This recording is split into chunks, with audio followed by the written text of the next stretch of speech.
सभी को मेरा नमस्कार। स्वागत है आपका अपने YouTube चैनल प्रवीण ढूंढवा में। फिर हाजिर है एक और बड़ी अपडेट के साथ। अपडेट जुड़े साथियों हरियाणा में कच्चे कर्मचारियों को लेकर।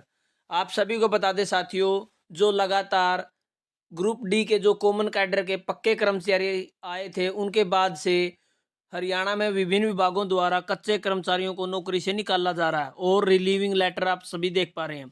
तो अब फिलहाल इतने दिनों के बाद जो हमने आवाज उठाई और साथियों ने या यूनियन द्वारा सरकार पर प्रेशर आया और अब जो सरकार द्वारा बड़ा संज्ञान लिया गया है कच्चे कर्मचारियों के लिए और एक लेटर जारी किया गया है जिसमें ग्रुप सी और डी के जो कच्चे कर्मचारी उनका डाटा मांगा गया है। क्या उसमें पारा टू का डाटा मांगा गया है या हरियाणा कौशल का, हार्टोन का, किन किन कच्चे कर्मचारियों की जानकारी मांगी गई है, पूरी डिटेल से बताएंगे साथियों। और क्या इस जानकारी मांगने का पूरा तात्पर्य, उससे विभागों में किस प्रकार से खलबली मचने वाली है, क्योंकि बिल्कुल जो लेटर है उसमें ऐसे पॉइंट डाले गए हैं जिससे पता चलेगा कि किस कारण से इन कच्चे कर्मचारियों को इस प्रकार से नौकरी से निकाला जा रहा है। तो चलिए आपको दिखाते हैं पूरी डिटेल। हरियाणा सरकार ने विभागों से मांगी आउटसोर्सिंग पॉलिसी पार्ट 2 के तहत लगे ग्रुप सी डी कर्मचारियों की जानकारी। सबसे पहले तो आपको बता दें साथियों कि आउटसोर्सिंग पॉलिसी 2 में कौन से कच्चे कर्मचारी आते हैं। ये वो साथी हैं साथियों जो डायरेक्ट विभाग द्वारा जो एडवर्टाइजमेंट निकाल के उसके बाद इनको नौकरी पर रखा गया है।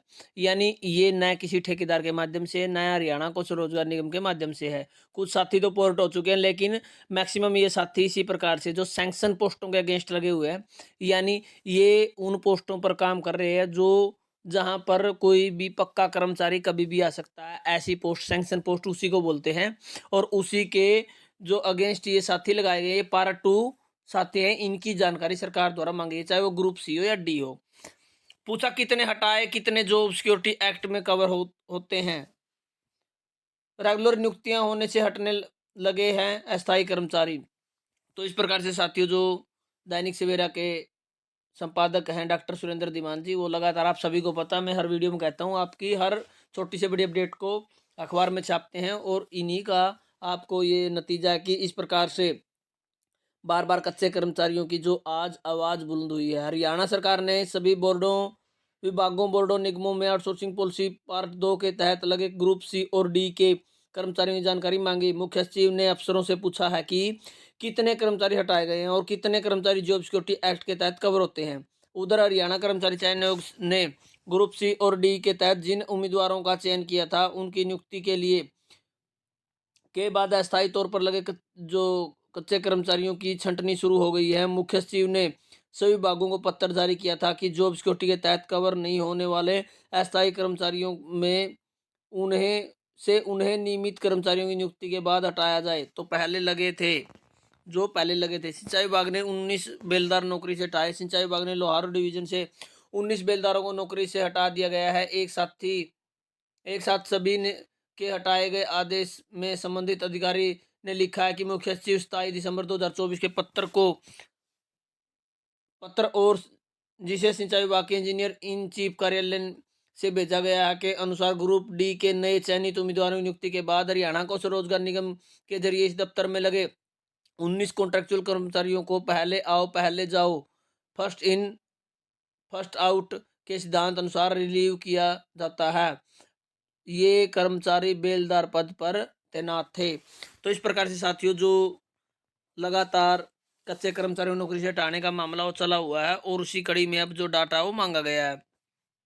जो स्वीकृत पदों पर लगे हैं उनकी जानकारी भेजी जाए। मुख्य सचिव यानी जो सैंक्शन पोस्ट पर लगे उनकी जानकारी मांगी है। मुख्य सचिव ने सभी प्रशासनिक सचिवों, विभागाध्यक्षों, प्रबंध निदेशकों, मुख्य प्रशासक यानी सभी को ये लेटर लिखा। जिला उपायुक्तों को पत्र लिखकर कहा कि उसके विभाग से ग्रुप सी और डी के आउटसोर्सिंग पॉलिसी पार्ट 2 के तहत लगे हुए कितने कर्मचारी नई नियुक्ति के बाद हटाए गए हैं, उनकी पद अनुसार सूचना भेजी जाए। आउटसोर्सिंग पॉलिसी पार्ट 2 के तहत लगे ग्रुप सी और डी के कितने कॉन्ट्रेक्चुअल कर्मचारी the contractual employees security of service act 2024 के तहत कवर होते हैं और कितने कवर नहीं होते की जानकारी भेजी जाए। क्या HSC HPSC को उन पदों का आग्रह पत्र भेजा गया था जिन पदों पर आउटसोर्सिंग पॉलिसी पार्ट 2 के तहत कर्मचारी काम कर रहे हैं या नहीं कर रहे हैं। पद अनुसार पूरी जानकारी भेजी जाए। जिस पदों पर कॉन्ट्रैक्चुअल कर्मचारी काम कर रहे हैं, अगर उन पदों के लिए कोई भर्ती प्रक्रिया शुरू नहीं की तो वित्त विभाग से प्राप्त कारणों की स्वीकृति सूचना सहित भेजी जाए। तो अब साथियों जो लेटर में बिल्कुल साफ साफ क्लियर कट बता दें आपको, यहाँ पर जो डिटेल मांगी वो मांगी है पार्ट 2 कच्चे कर्मचारियों की, कि कितने कच्चे कर्मचारी हटाए गए हैं, कितने कच्चे कर्मचारी फिलहाल काम कर रहे हैं, कितनों को जो आप सभी को बताया एक्ट आया था उसमें जॉब सिक्योरिटी में शामिल किया गया है और वो कितने पात्र हैं और कितने पात्र नहीं हैं।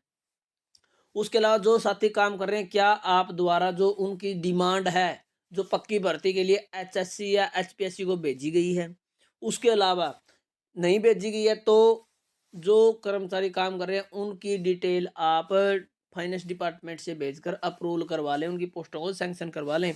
और इस प्रकार से ये पहला कदम उठाया गया है मुख्य सचिव की तरफ से। और विभागों ने जो मुख्य सचिव के ही लेटर के अनुसार जो 27 दिसंबर 2024 को जारी हुआ था, जिसमें बताया गया था पहले आओ पहले जाओ, फर्स्ट इन फर्स्ट आउट का जो मैटर है उसके अधीन लगातार हरियाणा कौशल रोजगार निगम के कच्चे कर्मचारियों को रिलीव किया जा रहा है। फिलहाल जो डाटा मांगा है वो केवल पार्ट 2 का मांगा है। अभी हरियाणा कौशल रोजगार निगम के कच्चे कर्मचारियों के लिए कोई कदम नहीं उठाया साथियों। लगातार यदि आप बुलंद आवाज उठाएंगे तो आपकी भी जानकारी मांगी जाएगी और इसी प्रकार से सरकार के संज्ञान में आपका मामला आएगा तो आपका भी जो रोजगार है सुरक्षित करने की कोशिश की जाएगी। तो साथियों इस प्रकार से आप लगातार जुड़े रहें। धन्यवाद। वीडियो देखने के लिए आपका दिन शुभ हो।